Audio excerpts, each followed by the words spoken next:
Lisusu bino bat bolandaka Congo Lokole news.com. Mama oya vandi na kati ya mboka, donc na kati ya village akokozala na bandundu na ba Congo na Équateur partout na kati ya mboka. Na mama oya vandi na kati ya ville ou bien na mikili ya poto. Nani oyo abatelaka libala na ye malamu? Nani oyo azaka na respect na kati ya libala na ye? Toyoka population. Mbote mama. Mbote mama na biso. Lelo tolobela likambo ya biso ba mama. Mama oya vandi na kati ya mboka, donc na village akoza na bandundu na Équateur, donc partout na kati vraiment ya mboka. Na mama oya vandi na ville akoza ana Kinshasa ou bien akokozala na mikili ya poto. Nani oyo abatela libala na ye malamu? Nani oyo a respectaka libala na ye? Merci mingi maman. Maman avandi eza na kati na village, eza na Kinshasa, eza na mikili ya poto. Moto abatela libala kako akotosa maloba ya mobali na ye, akotosa maloba baboti na ye. Eza te poza na village ou bien Kinshasa ou bien poto te. Ezo dépendre na ezaleli ya moto. Mais la mona kabino ba maman o bovai na kati ya ville. Respect penza na ba papa ezalaka te, eza na kati ya libala. Ezalaka te, mamso komona papa azotombokela yo olovanda kimia au moins ozozongisa réponse. Yango na oti kolobeza eza ko dépendre na ezaleli. Mosusu pe salaka ke mibali basalaka basi baza batomboki. Na selo ndenge aza komemela ye. Omona mwasa azalaki kimia papa azomemena ndenge ya bayanke aloyenge. Ekopesa mama koma motomboki. Omona mama tomboki makambo nyonso ebebi na ndako. Mais ezo dépendre na ezaleli ya moto lolenge akoleli na likati na libota. Ebon koboko la bana na kati ya ndako. Kaka na mama wa vai na mboka na biso bato vandi na kati ya ville. Est-ce que différence ezalaka? Différence ezali na ndenge nini? Moto aza na mboka azo boko la bana aza na posa ka boko la mwana na ndenge longo banye. Moko mona emsu mwana na kokoma na age moko boye ya mukie mais azuize aboti. Mosusu pa komi batela ki asilisi classe azu diplôme na yeso ki mbonga université mo pa Kinshasa tangi. Mais biso awa tolobi to komi ba mindele. Tozo me mabana lolenge ya mindele mwana za laisser aller à ressent n'importe quoi ya lingi. Ba oyo pe ya malamu bazali. Ba oyo pe ba omi mema na kati ya mabunga bazali. Donc ba mama mboka ba boko la bana pe malamu. Boko la bana malamu pona nini te ezaleli ya malamu peza na kati ya mboka. Pisa nto sepela emso bi mona uti mboka no aza awo o préférer kuto uti village ke o azali awo. Au contraire bano ya biso abaza ba impoli koleka ke bano wa uti na village. Et bon pona ba mama. Ba mama peze ezaleli ya mama. Neti nga mwana akozala impoli te panga moko na ka cadre na ko dresso na ndenge sengeli. Okobana ndenge nino finga mukolo. Etant que ngana finga kate. Ezo dépendre mwana soko monya na ezaleli ya mabese ke azu yango pa ya moboti na ye. Tango yo moboti oza kaka yang nyonso benjir, yang nyonso bitumba, yang nyonso makamu ya mabe na esiko vandi. Mwana kozwa comportement wana. Ezo dépendre na baboti. Ba mama mboka. Pola nini? Parce que mama mboka baibi valeur libala. Na neni? Aibike mubali wa baliye. Munde ba mboka moko wana. Do na mboka na bakoma lokwa neti bandeko. Do soka bali neti mutu o bane mboka moko. Po baboya na opasi a respecter ma casse parce que soki ayokisi famille soni et ça a bien été na mboka wana quoi. Na ba principe ba village na bango. Mambona siko na kisasa eza pasi parce que tozo basi na kisasa omona uzu de petit moko boya abotama déjà na famille na bango yo pe na famille na bino bokutani. On comprend? Eza moi pasi poto koka na ba comportement basa mboka na basa kisasa. Donc eza moi pasi. Merci. Na constat to sala o ngana sala et puis o batu mingi basala mabala mingi o ebala mana kisasa. Presque ekufa mais o mingi papa na biso ba mama biso ba utu ba mboka baya tout eza style lelo mona kezali ba okola na bana bango ba komona ba 75 ans bala komona ba 85 ans mais baza ensemble par rapport ya biso au mona maman aleki na 3 mibali bana différent au mona boti koto abotaki 2 kuna ke bota moko kuna kusa botaki 5 kuna botaki 3 c'est ça quoi mais na ba mère na biso mboka eza moi pasi ba biloko wana salama c'est pour cela to loba comportement ya basi ya mboka eleki ya basi ya kisasa na ya poto basi ya mboka ti na ndenge nini basi ya mboka premièrement babotama na ba respect na bango moko boye ya omoni bazwa mobali na valeur po babi valeur ya mobali mais ya biso ya kini nene ya mikilo babi na valeur ya jote bayeba bango par après be elongwaka na bakana ido yebika to basi penda ya o bapesa mibali valeur ya mboka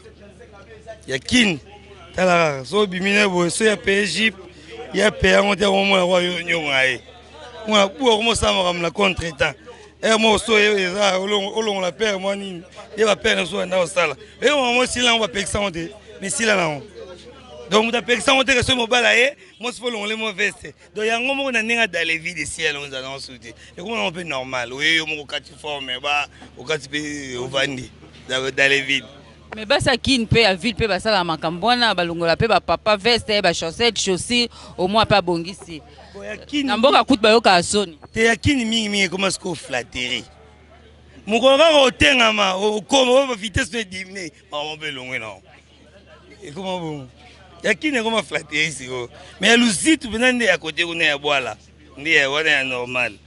Merci papa.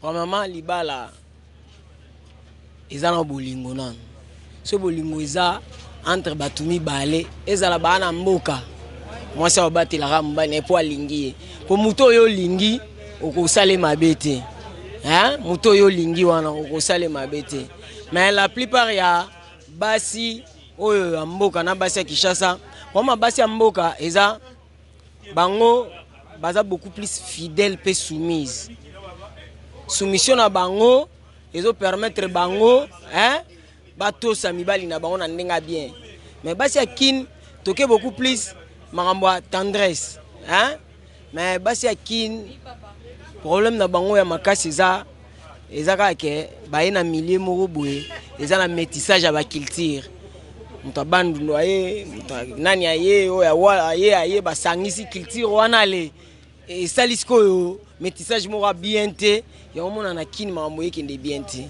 mais entre basi ya kin na basi ya mboka to ya poto eza kaka soki mutu alingi mutu akosala mabete c'est que libala vrai libala eza na eza bolingo eza entre yo na mwasi na yo na mobali na yo mais moi regret ala moi trop na ba sœur na biso a poto ba sœur a poto ba bengrate par rapport à nini jomo bwa ke poto abeti 5 ans a économiser mbongo na ye po abenga yo faut bandana ko comprendre que eza bolingo lobi akomi na poto ba ko mo katele 500 mètres ba ko mo privé même ko mona bana ye ako même suko la chez ba master po abengisa ka na poto yo komi malheur na ye po na bolingo nyoso la kisaka po ya poto en tout cas là on a conseillé bana basi ya poto ozala bolanda nzembo ya menea eza ozana ndenge nini valeur à moi c'est ya libala lelo na yebi ke na poto bato bele nga na yebi ya poto lelo ba ko moyawa azwa jo amema na poto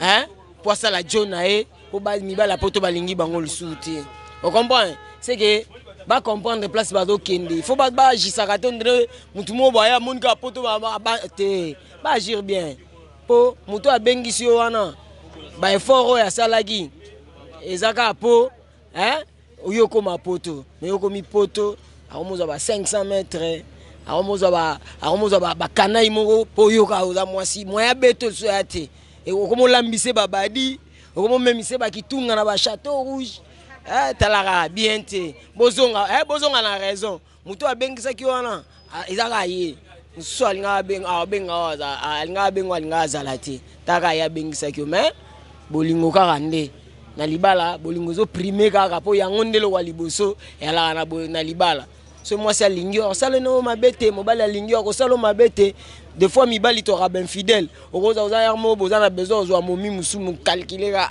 chérie nanga e simbate hein e simbate On comprend? Et ça pour na bolingo. Merci papa. Bon, merci pour la parole, maman la sepeli. Tout le monde a respect pour où t'as pas ba femme au bas na village pour on est ba se comporter bien par rapport à bas na sur village qui chasse na ba na poto.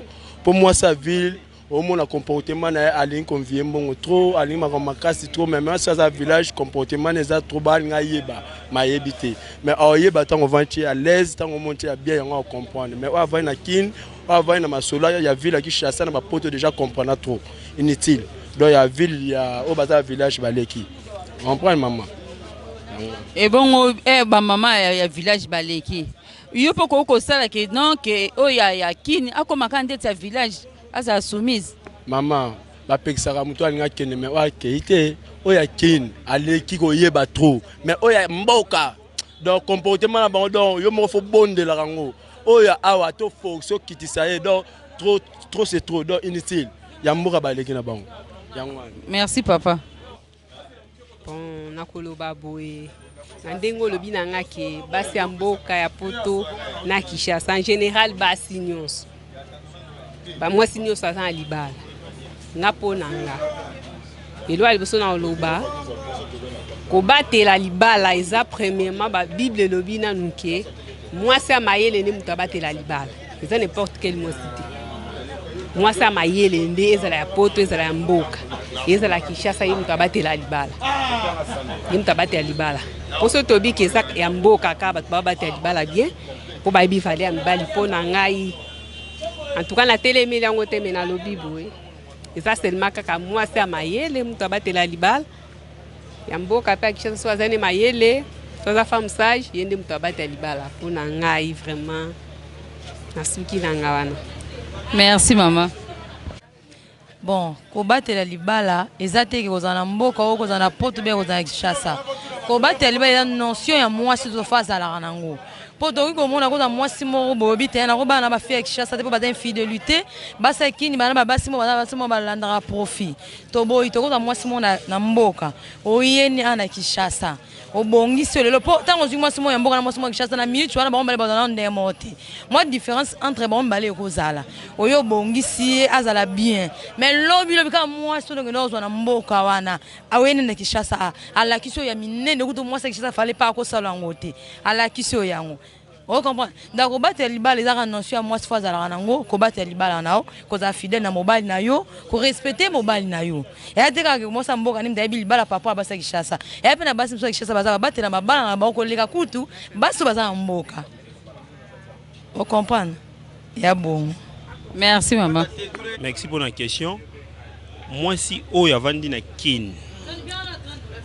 A évolué par rapport nous les garçons de maintenant qu'on pensait qu'à la quai baso ba dans village de baza malam baza mieux par rapport au banakin les contrats écoute parce que to yoka ba sango parce que ngana na frontant ngote mena yoka pa batu mingi c'est que yoka na yoka mingi c'est que ça la manka eza na basi msu ba na village ba jo baza na Kinshasa wa habiter abangi na kaka o sona zuyo Ozana temba de jours on a temba au lingba lixé bon mebele abino j'ai jugé bon ya benga na benga sa kama mo na village ya ben tant suivi pas qu'on un village té mais abeti di solo abise comme ça na kende na village natal ba mère to ba père na zo kama mo na Kinshasa to évoluer akei be kuna akei azupe momion et azupe moi si on a yeni na kata Kinshasa a comme na Kinshasa ba vendu 2 ans 3 ans moi c'est au monde la réalité musuzo ils allaient quitter la village a changé que comme vie plus vitesse par rapport au tabasa Kinshasa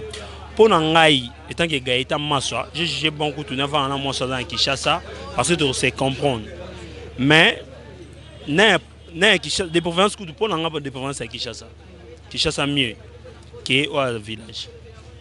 Merci. Na respect à ba maman na longoli chapeau pona koloba ete biso na bino ba maman nzamba sala biso loko mo mais to na bokeseni par rapport à ba comportement na ba sexe opposé en fait na loba nini comportement otuni ya ba maman ya village ya basi ya poto ya basi ya province ya Kinshasa nde ba se comporter nda ka mabala pona ko répondre yo en bref moi signyo surtout aza presque na comportement moko sauf que ba modalité il y a raisonnement il y a qu'on réfléchir né et à différent différence nango ezali au remarquer que na ba maman na biso ya mboka ba se comportaka vraiment en étant africaine, c'est-à-dire ba copier vraiment plus comportement ba mindele te pour que moi ba légalité mo ezalaka ba obligation ezalaka moi mon papa to maman beti mwana ba ke ofunda la police wana eza comportement purement européen, mais le comportement africain vraiment ba maman na biso oya mboka bazali na botosi mingi koleka ba maman na biso oya province ya Kinshasa to ya mikili ya poto. Voilà. Donc on a go lo bayango wana.